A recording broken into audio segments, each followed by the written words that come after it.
What is going on, YouTube people? Today, PSA upcharges have entered the chat once again. Everyone's favorite hobby topic, upcharges and PSA. We might get a little ranty today. I don't know. Let's kind of see where this goes. This was making the circles around the Twitter sphere, and then the social media sphere was, shared in sports card nonsense on Facebook groups and made its rounds, shall we say. This is from CardMax on Twitter. Basically, he got an email saying he was getting upcharged on a card to $75 that he submitted at the bulk rate of probably, depending on when he sent it in, whatever special. Let's just call it $16, $18, depending on what special he sent in at. And it was getting upcharged all the way up to $75 because the value fell into the $500 to $1,500 range. And he was going back and forth with the PSA rep saying in the past, when this happened, it would go to $40, which had up to $1,000 in declared value, which was the case at one point in time. This changed. I don't know when exactly it changed, but I know for a fact this is not new, at least not super new. So people acting surprised by this shouldn't be. I went back and looked at a video I did. This was from January 3rd. And you could see it right here, all the various declared values and limits. And you could see the gap right here. Value Plus is up to $500, $499. And then regular kicks in at $14.99. So $1,500 at $75 a card. So if you submit something at one of their current specials, this is the current list here. So if you send something in this value bulk for $18.99, it is $500 declared value. If you try to sneak something past, that's a $700, $800 card. If at PSA 10s, they could upcharge you to $75 because there is no in-between ground. Now, there did used to be. He is not wrong. At one point in time, this $40 value plus, and they may have called it something different, I can't remember off the top of my head, used to go from $500 or like $300 up to $1,000. They switched things around at some point in time. They bumped the declared value up to $500 on these lower service fees, which is good, but they also decreased it on these middle ones, and it leaves this awkward gap, in my opinion. The easiest way to fix this would be, well, listen, the comment section have already said grading is a scam, PSA is a scam, upcharges are a scam. The internet's going to want PSA to get rid of upcharges. That's not going to happen. We'll get to that more in a second. PSA will say it's for the PSA buyback guarantee, and insurance is the reason that they have them. And I'll give them a little shred on the buyback guarantee. I can see the angle for that. And I do think, to their point, the buyback guarantee, at least on the high end, is probably what drives a lot of their selling prices. The fact that that exists boosts the value that they get on high-end cards. I have to imagine that's in the back of people's minds. That's neither here nor there. For the purposes of this, there is a weird gap in between. This is the world that we live in. If you want to grade with PSA, you're going to have to deal with upcharges. It's just the way that it is. And it's not going to change anytime soon. We'll talk about why in a second. But this, I think, in my opinion, needs to be tweaked. This $40 value plus should have a higher declared value than $500. What you're paying for here on value plus is speed. Here's the problem. They're already pretty fast right now. Bulk orders are turning around in around 30 days anyways. So by paying extra, you're not really getting that far in front of the rest of the line. Now, if they ever get backed up a little bit, different story. But in my opinion, this is a simple fix. Bring back $1,000 DV with this, and then have regular cover from $1,000 to $1,500. Hell, if you wanted to, you could almost bump this thing up a little bit higher for $75 a card. You should not have to pay $75 to grade a $600 or $700 card. Now, PSA is fast and loose with upcharges, which is a benefit and a curse, because in a situation like this can be frustrating. You'll have I mean, I can tell you for a fact, I know, I've even mentioned it in grading reveal videos, that I did not get upcharged on a particular card, and I know that I probably should have based off the value. But they let it slide. I think I've been upcharged twice on an order. It was the Sadie Sink PSA 10 auto, which was a questionable one at best, but they only upcharged me to $40. That's back in the day when they had that. The other one was the Ghost Spider Platinum Portrait, which was 100% legit. That was a multiple $1,000 card, and they were 100% in their rights to upcharge me. But I do feel this could be better situated to close in that gap. That seems a little ridiculous to me.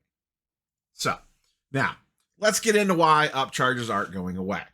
If you truly hate upcharges, it's simple, folks. Don't send your cards to PSA. If this triggers you that much, if you, PSA has laid out the rules. We as individuals, as participants in the collectible space, know the rules of the game. They lay them out to us. We choose to enter the court and say, play ball. You do not have to use PSA. You do not have a gun to your head. You could use SGC. They have no upcharges. You can send any basketball card you want right now, $12. It could be a Jordan SGC 10 that would sell for $100,000. Guess what? It's going to be $12 to grade it, most likely. Send it their way if you don't want to deal with upcharges. Beckett. I'm pretty sure Beckett doesn't upcharge. CGC. I don't think CGC upcharges. There's ways you can kind of wiggle around that. The way their wording is that you're basically paying for the insurance, where if you don't pay the higher service fee and something happens to the card, you could be screwed, but that's the risk that you're willing to take, is basically how CGCs work. I'm pretty sure on that. Y'all can double check me. But no one is forcing your hand to send cards to PSA. If you don't want to use them, don't use them. If you hate upcharges, don't use them. But here's the thing. We're all addicted to the resale value and the liquidity. And that's the reason why they could do stuff like this. They're grading 1.36 million Niner cards per month. They are not desperate if you get mad at them and don't send them a couple cards in a particular month. They're doing just fine without us. If you truly hate it, don't use them. It's simple. Well, and then the other side will be, yeah, but I want to maximize my value. I don't want to get an SGC 10 and then it sits on eBay for an extra couple weeks because nobody wants it, or it's harder to move, or I see the PSA 10 Wemby sells for $1,200 and the SGC 10 sells for $800. I'm leaving $400 on the table. Well, then send it to PSA. Or here's a wild thought. Pay the same for the card regardless of what grading company it's in. Guess what? Spoilers, folks. If an SGC 10 sold for the same amount as a PSA 10 consistently across the board or within a few percentage points, it would solve your problem. People would just submit to SGC then, or Beckett, or CGC. Pick whatever grading company that you want. Pick whatever one of the big four that you want. If a PSA 10 sold equivalent to the other ones, then you'd have multiple choice here. But everyone's addicted to maxing out the value on the card, so they send it to PSA. If you don't want that to be the case, pay strong on non-PSA slabs. But you won't do that. You won't do it. We've been talking about this for years on the gaps in prices on cards. Back in the day when SGC first rolled out, early pandemic days, one of the easiest videos you could do back then was an SGC 10 versus a PSA 10. All the SGC people would yell, blah, blah, blah. How come it doesn't sell for the same amount? Is there a better grading at this? And it's the same thing, and it's the same people looking at the card, and why is it this, and how come it sells for so much less? But on the flip side, they won't buy it. An SGC 10 will be listed for the same price as a PSA 10. They won't click buy it now. Until people start clicking bin on the other grading companies at the same or close to equivalent values of a PSA 10, ain't nothing going to change. Not going to be any different. the cards are still going to sell for a 20 to 30% gap. Now, maybe it slowly narrows over time. It has a little bit over the years, but generally speaking, you know, we did the video, or I did the video probably like about a month ago, where we busted out the spreadsheet and you know, broke down all the grading costs and everything on where to go. Even with the increased grading fees, it still made sense to send it to PSA. Even with 9 selling for the same, or in some cases less than raw on mid to high end stuff. So until you all, the masses, are willing to change something, either not use them or start paying strong on non-PSA slabs, nothing is going to change. You are playing by their rules when you submit cards to them, like it or not. If you don't like it, don't send them your cards. You don't have to. Nobody has a gun to your head. You have free will to send the cards wherever you want. But remember, if you send them somewhere else, you have to deal with those consequences too. You can't send them to SGC and whine about how you didn't want to send them to PSA, and then when you get them back from SGC or Beckett or CGC, and then cry about how they don't sell for the same amount. You knew that going in. Now, like I said, I think this should be better. This should be $1,000 declared value like it used to be.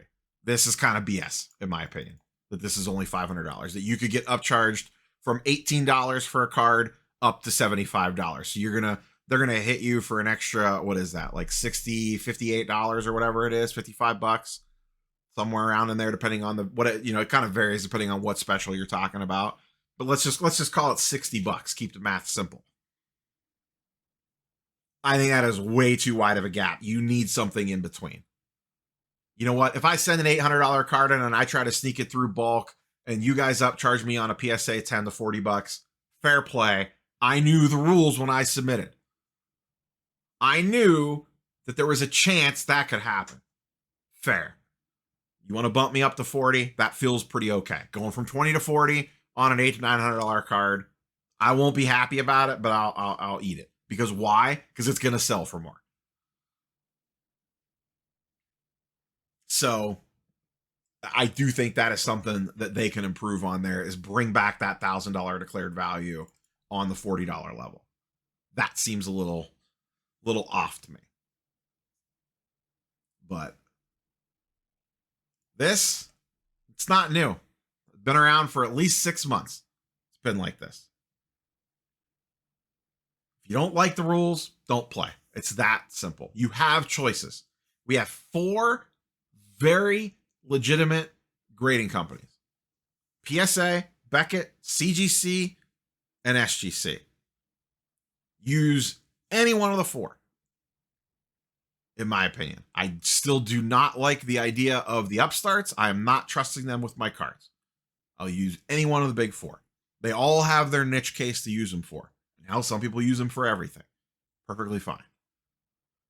But if you don't want to play by their rules, don't play. Play in someone else's court. You can play in SGC's court, Beckett's, CGC's.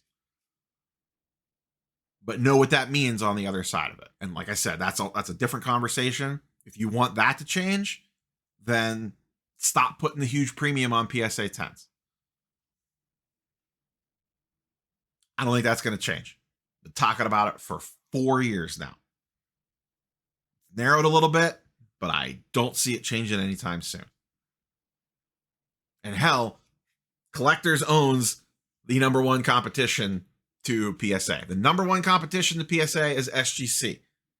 What do you think would happen if SGC 10s equaled PSA 10s in value? You think they'd start pulling the strings on some stuff pretty quick to maintain the PSA brand? I bet you they would. That's all I got. Curious for your thoughts and comments, as always, down below. Catch you on the next one. Peace.